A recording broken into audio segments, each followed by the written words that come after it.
Do you ever wonder, is thrifting a good way to source eBay inventory? What profit can you make per hour spent? Is it possible to find inventory when Goodwill is selling on eBay as well? I will cover all these topics in today's thrifting video, as well as talk about what I find. Let's cover our biggest tip first. Go to the racks. You won't make as much money if you don't hit the racks, the product that nobody else has gotten through before you start. Always hit the racks first before you start looking in any other section. And oh, by the way, what is this? I found Lululemon for $5.99 on the rack. 20 other shoppers here, and I just walk up and get a top-selling brand within my first 30 seconds. Let's go. Potential sale of $24.99. This does not include the shipping costs, and it does not account for taking out our buy costs. I'll provide a summary at the end of this video showing my true expected profit from this thrift trip. So many resellers have different restrictions that impact how they can source to sell on platforms like eBay. Thrifting is an option and is up to each one of us to do our homework on whether it is viable for our business model. In my area, I have many thrift stores close by my house. As a part-time reseller, I am limited to after-work hours of 6 to 8 p.m. on weekdays. Sourcing at thrift stores is almost required to keep 5 to 10 listings per day in my eBay store without a major source of inventory from somewhere else. Some factors to consider on assessing your thrift store. The average buy cost. Quality of the source goods. Are you getting high sell-through rate inventory that gets you a high profit? What is the competition like at your thrift store? Are there hundreds of other thrifters that are there before you are? Can you get to the thrift store during the peak hours of them putting out the new inventory? Always be first. It's the best way to get inventories, to be first to it, because there is good inventory at every thrift store throughout the day. You just got to be there for it. So you need to have a lot of data before you rule out a thrift store. Get there often, do it for a week or two straight before you start really saying whether thrifting isn't viable in your store. For me personally, I love thrifting as a last resort. If I can't get a bulk deal on Facebook Marketplace or Craigslist, I can't win a storage locker, there's no yard sales that day or swap meets, and of course for me, when my time is limited. Selecting what section you go to first in the thrift is dependent on your knowledge base. It's hard to go look for things to find in a section if you have zero knowledge. When this is the case, you have to look up 100% of the items, as you don't know what is common or rare, what has almost no resale value, or has a lot of value. If you know clothes, men's or women's, start there. If you know glass and pottery, start there. You make the rules and the order in which you evaluate each section. I will stand by my statement of hitting clothing racks or new inventory bins as they come out, no matter where you want to start.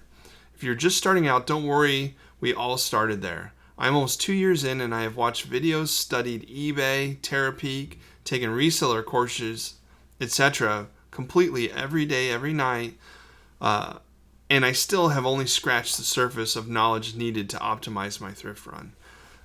You know what you know, always improve. Don't worry about it. A lot of YouTube videos that I've watched, I've gotten a lot of great tips that have helped save my time in hitting the thrift store. So it will build up over time, don't worry. But it takes a lot more time in the beginning, and you get better and better as you go through. I'm having zero luck in this pants section today. Typically in my Goodwill, pants are overpriced. They're not a high value. They're overvalued, so they're trying to charge $20 for a pair of jeans that sells for $12 on eBay. You'll see me throw a lot of things in the cart. I don't look them up right away. I just throw things in the cart, and then I go look them up later. I'll let you know what I buy when I find something. And here's something we found. We found a San Francisco Giants Aloha Foodie Coca-Cola Hawaiian shirt, size medium, for $19.99. So we're going to add that total to the $24.99, and now we're at $44.98.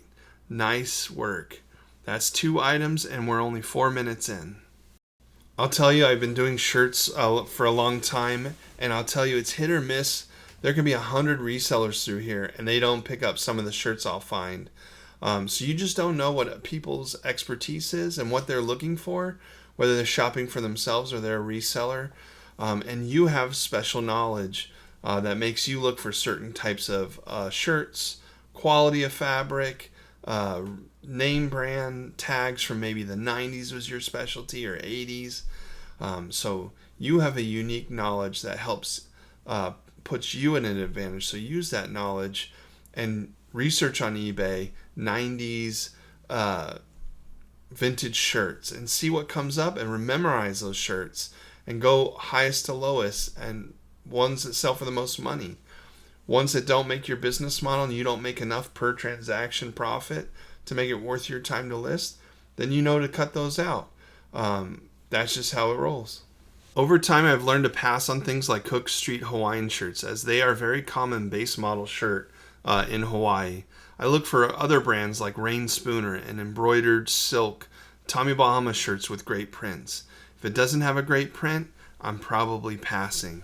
You really got to find things that are exceptional. If you find something common with a great print, you can choose to sell it. It just might not net you as much money, but if you think it's desirable to others, it probably is desirable. But it's going to take a while to build up that level of knowledge to know.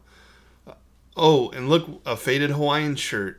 Nope, not really. It's a reverse print Hawaiian shirt, and it's made to look that way. Don't once you find things you don't understand in a section, start to look up why it's called that way, what it's about, so that you can further your knowledge in the clothing arena. I'm checking out this spider jacket, but why am I not picking it up? They want $7.99 for it, but when you do the research, you're probably only going to get about $20 for this thing, and the sell-through rate's like really bad.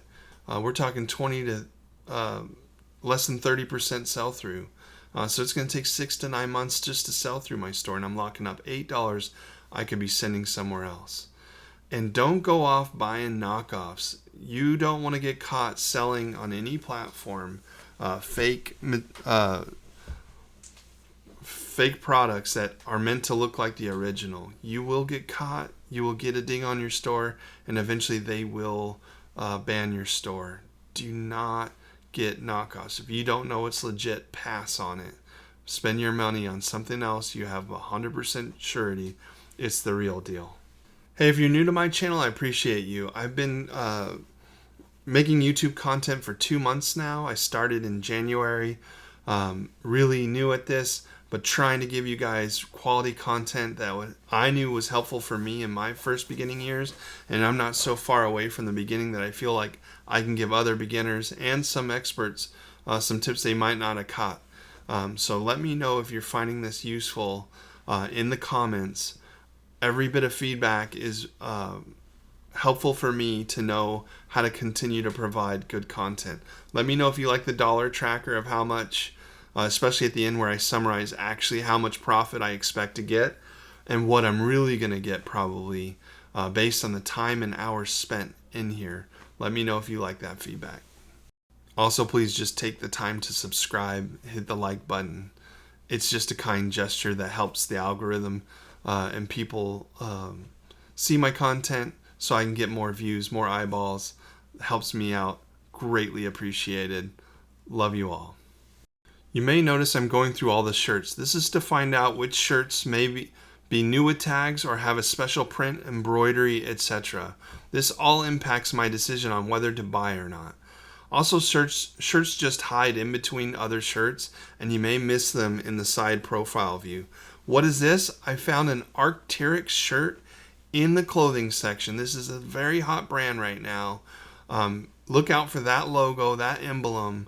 I'm gonna list it. I listed it for $29.24, upping our total to $74.22.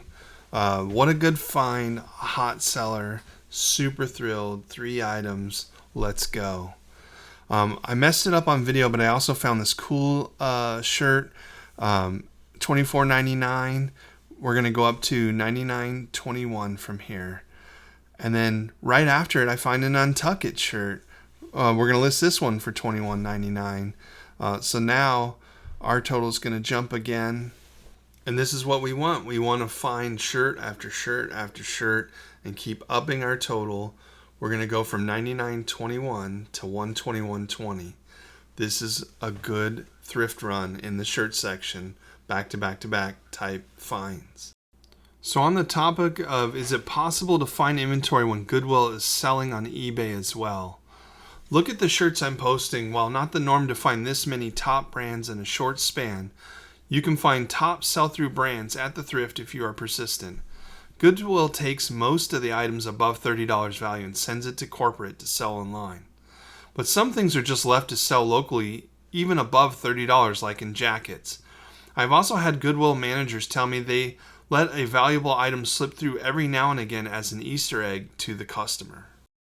Another factor to think about is the quality control of each item you pick up. Thoroughly check the item for defects like rips, stains, missing buttons, odors, fabric rot, etc.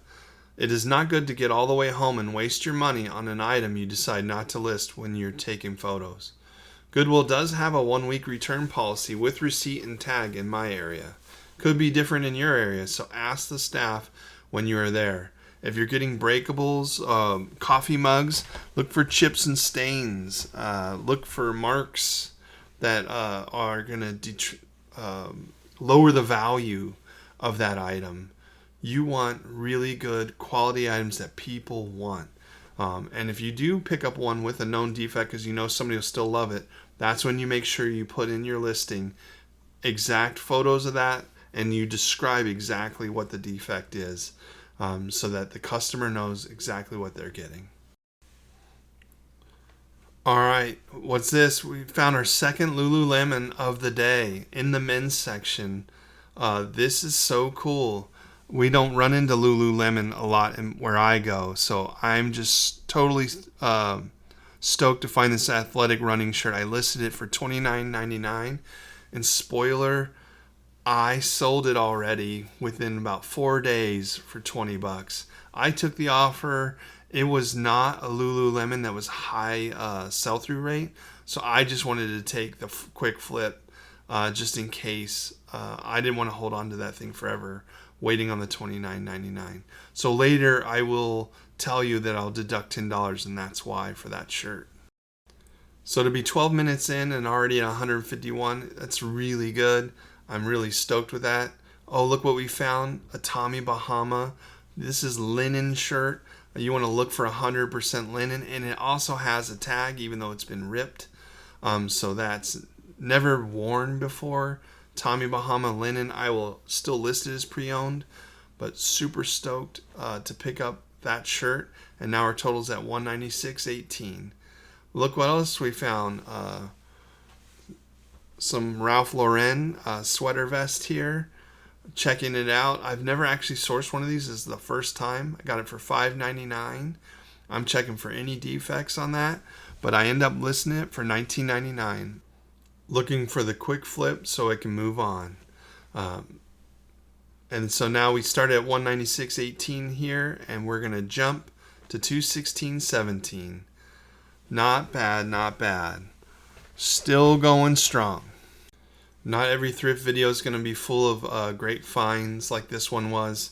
In some of my other videos, I share recent solds during my thrifting, so you can watch me thrift and see what I'm selling. I typically will share the solds, what's related to the category I'm looking in. So I hope to train and help you look for the tags, look for the material, the brands, everything about it, so that when you see it next time, you're like, oh, I remember he said that had a high sell-through. You don't trust me on that, though. You go to your phone, you look up that model of shirt, and you verify that there's more solds than listed. Make sure you got about 100% sell-through if you really want to turn a quick profit.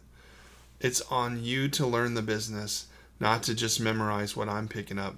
Know why I'm picking it up, how I evaluate why I'm picking it up, and then see that I actually sell it, right? Because this is all good listing it. I could make a bunch of YouTube channel videos about me listing it, but that is no way to run a business. They have to sell. So be on the lookout for the sells of this stuff. You saw that I already sold one. I'm within a week of making the video, so you're not going to have a high turnover at this point. But these are items that will sell. And in the future, maybe I'll be so backed up on videos that I catch up. And I can start making videos where they've all sold by the time, 3 weeks later, 4 weeks later. That'd be great, right? That's the dream. There's so much to learn just in the clothing alone, men's, right? So what I recommend doing is picking one section of the thrift a week and doing a full deep dive research session in each. So if you want to do casual button downs, do that one day. If you want to do dress shirts, do that one day. If you want to do men's suits, do that one day. Men's jeans, that's another 1 week. I mean, so comprehension is still, you try to take it all in it right away, but you can only comprehend so much. Focus for that week on a certain thing and just go to all the thrift stores trying to find this. Oh, what's this? We got tags, Nike Vapor, striped shirt, golf shirt with tags. Typically, I won't pick these up, but I picked this one up and it already sold for $20. This thing was listed for $30, and I'll tell you, I got 2 offers on it where I ended up declining. Offers were so low, my store went silent for 2 days after I declined those offers. Does that happen to you guys? I hate declining offers because it usually tanks my sell through. I try to counter, and I'm okay with the low balls because when you counter, it's still activity. But oh my God, I spent 2 days wondering if I tanked my store sales just because of that shirt. So when I got the third offer at $20, I was like, let's take this, let's get this off our inventory and move on to the next shirt. All right, it's time to evaluate how we did. $236.17 looks really good, but don't forget I got cost of goods $64.91, and I also take 30% off that $236.17 because that's the fees typical for eBay that I'll lose. So then I take the 64 off the 165.32. My profit's going to be 141. Now, if I just did close that day, that was in an hour. I did all the other sections and I got nothing from it that I took home. So that was 2 hours for $100. So really what that research or data is telling me is that time spent in the other sections is not really netting me much. Thanks again for watching the video. Keep researching, keep grinding, have fun, and most importantly, be kind.